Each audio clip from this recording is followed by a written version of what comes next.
Welcome to my more important analysis videos with me, which is Market Analyst at Hantec Markets on Wednesday the 13th of March.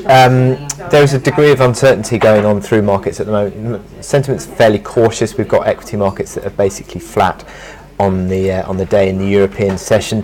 What we had last night was another vote on Brexit in the UK Parliament. Again, not being able to Theresa May failing to get her deal through. Uncertainty continues. Pretty much every conceivable outcome is still on the table, and that is why markets are so cautious. There's another vote today that is expected to rule out the possibility of a no-deal Brexit, so sort of arguably supportive for sterling, and that's why we're seeing sterling higher today. But across the markets, generally speaking, a lack of real direction as markets look fairly cautious.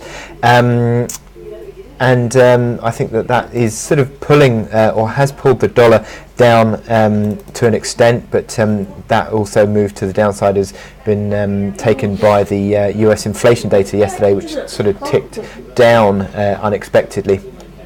Now we've got further data today with the US durable goods orders at 12:30 and the US PPI, so another inflation indicator there with the PPI. But durable goods also will be interesting, although it's a fairly choppy number to say the least on a month-on-month basis, and that could give the dollar some direction today. But at the moment, what we're seeing is markets fairly sort of cautious, lacking direction.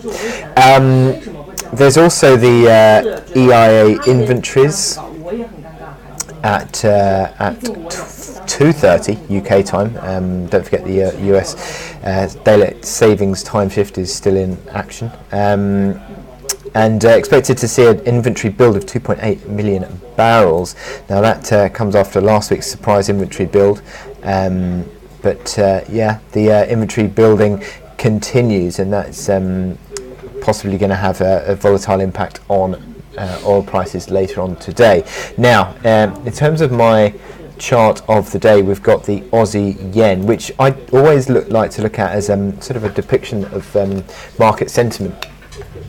And you can see that in the past 2 months, basically is in a really tight range, not really going anywhere. Direction within the range is really very minimal. But what we've seen is a pick up off the lows of the range again, and that's coming as we've seen momentum indicators picking up once more. It's interesting to see that the RSI is basically oscillating now between 40 and 60. MACD lines around neutral, but the stochastics have just crossed higher with this rebound off the range lows. Again, similar to the move that we saw in February, where we saw the gradual move back towards the range highs again. We saw yesterday a move above the pivot line within the range, this 78.50, which is an old support, which has become pivotal within this mini range of the past 2 months. And it's basically unwound back into a support area. This is the hourly chart where 78.30 seems to be again another bit of an area of support between there and 78.40, 78.50. Again, retreating back into that as a basis of support and picking up this morning. Could be a buying opportunity because we're back above 78.50 again, and I think that is likely to be seen where we sort of edge now towards the highs of the range. What we've seen is this market again within this consolidation band, but picking up and likely to move towards the range highs again. With that in mind, I wish you good luck in your trading today, and I will speak to you again later.